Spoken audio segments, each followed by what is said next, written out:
What's up, chads, and welcome to today's video. So today I want to talk about $1 Million Baby. Now, this is a protocol that's been going around Discord now for probably about a month. You know, it's a project that I have known about. I know I haven't made a video on it as of yet, and I know the channel's all about bringing new projects as early as possible. But it's just one of those ones for me that kind of went under the radar. I kind of found out about it, did what I had to do to get a whitelist spot, but I didn't see too much hype about it at the start, and I honestly didn't read too much into it as well. So after the success of React Token, which launched on the AVAX blockchain about a week ago, I really started paying a little bit more attention to this because this is a very similar protocol, which is actually going to be launching on the Binance Smart Chain. So yeah, let's start going into it in a bit more detail. So in terms of security and stuff like that, these guys have already been KYC'd by the Obsidian on Discord. They're going to get a Certic audit done, and they've got a multi-sig on their main investment wallet. So yeah, in terms of trust, they're doing everything that a project really needs to do to gain the trust of the investors. And yeah, so kind of since when I first looked at it, it was kind of very early on. There wasn't so many members. I didn't really pay much attention to it, like I said. But now since then, they've actually built up a 12,000 strong community. And, it just seems a lot more hyped over there. I mean, maybe it was to do with how much of a success React Token was. And yes, let's kind of get into it in a bit more detail now. So what these guys actually are, so we'll just head over onto the white paper, because the white paper describes in a little bit more detail exactly what this project is. So these guys aren't a rebase project, so they're not like a Titanium or a Seifu. They've not got elastic supply, they're not doing positive rebases. They're not paying you out more tokens for 15 minutes or 30 minutes or whatever. They are literally a reflections token, and that has a trust fund. And what that trust fund does is basically it invests in different protocols, and then the interest from those investments that it makes then goes towards buying and burning tokens and distributing them out to all the holders.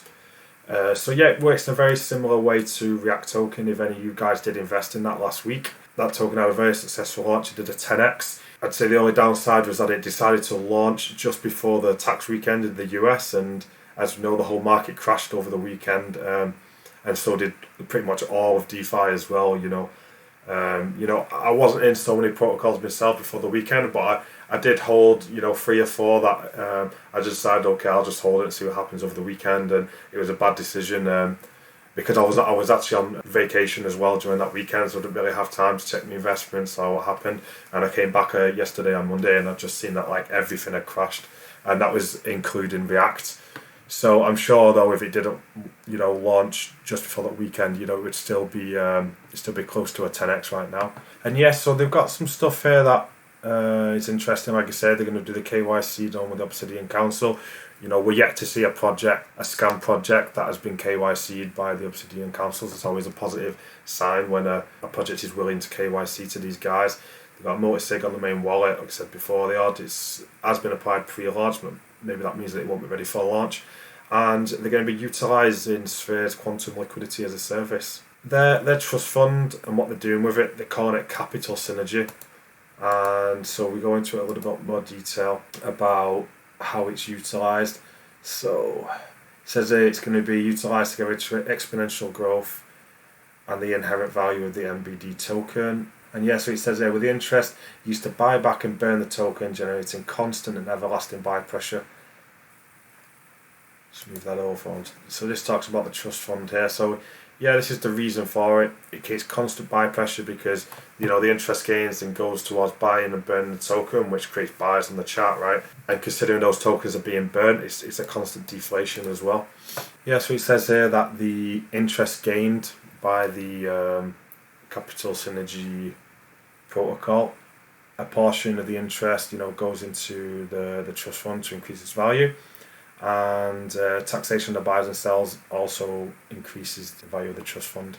So it's saying here, all the money that gets put into the trust fund, they're going to break it out. They're going to do a split of 70, 20 and 10 for the risk reward ratio. So I guess that means 70% is like a lower risk, 20% is a medium risk, and then a 10% is in high risk, I guess.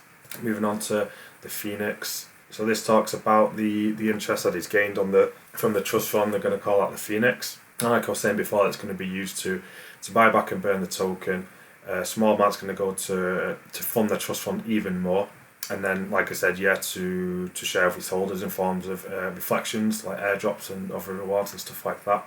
Yeah, and depending, what price is like and how much is in the trust fund, different percentages are going to be, used and sent elsewhere instead. I just invite everyone to go into the white paper and read all this yourself. Saying there that the trust fund can also be used using mega buys, like huge, big buybacks basically. Saying it would be no more than 5% of the trust fund value.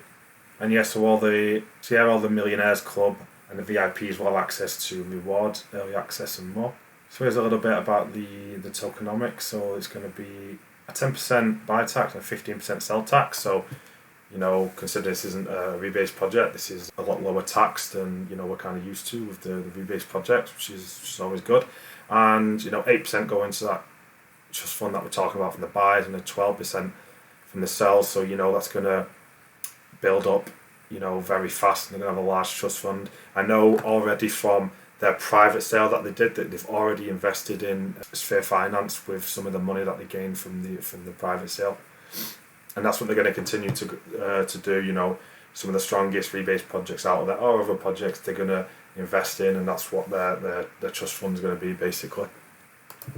So we're going over the ecosystems. This is phase 1. This is the DeFi token project that we're talking about right now. This is just phase 1. In phase 2, they are going to bring out a stable coin as well, which is going to have an everlasting growth mechanism.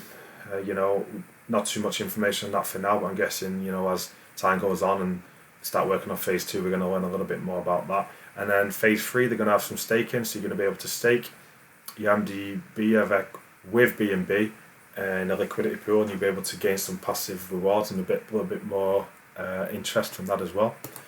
So we got a nice detailed roadmap at the moment. Everything in there, you want to see, CertiK audit, implementing the quantum liquidity as a service, and some more partnerships as well. Yeah, so they've got a decent team behind them. They're very active on the Discord, especially. I know they have got a Telegram as well. I'll stick all the links to their project in the description of this video.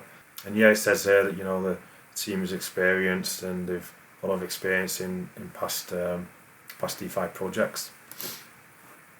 So going on to the launch, like I said, this one, I haven't brought this video out to you guys as early as would have liked, or I usually do with projects. So the phase 1 pre-sale, you call it maybe private sale, is already finished, and the second phase 2 whitelisted pre-sale is going to happen on the 22nd of April in a few days. But there's no way of getting yourself a whitelist spot anymore. So the public launch will be on the 29th of April. It's going to be in 10 days. And as you can see here, there's only a very slight price discrepancy between the amount that the private sale and pre-sale guys paid and the launch price, which is good, because it means that these guys getting in the private and the pre-sale, they're not going to be up too much at launch, so they're not just going to instantly want to dump. Like we see some other protocols doing at the moment, like having a launch price way higher than what the private sale was costing, and therefore the projects have been dumping at launch. So at least the price is going to be quite similar from the pre-sale and private sale to the launch anyway. So as long as you wait for the first dip, maybe you might still be able to get in a good price. And yeah, we talked about partnerships before. They're going to be investing in quantum liquidity as a service with Sphere, and I'm sure they got some more partnerships lined up. And yes, that's pretty much it for this video. Like I said, sorry that I didn't get this video out a little bit earlier. There's no way of getting in the pre-sale anymore, but this is one that I would definitely keep an eye on anyway. See what happens at launch day, because you never know, there might be a little something that goes wrong and the price might come back down to towards pre-sale, towards a launch price anyway, and you might be able to get it at a decent price. But anyway, I just wanted to make a video on this one because it's definitely one that I'm kind of looking forward to coming up within the next 10 days. And yes, that's it. So thanks for listening today, guys. Until next time, bye.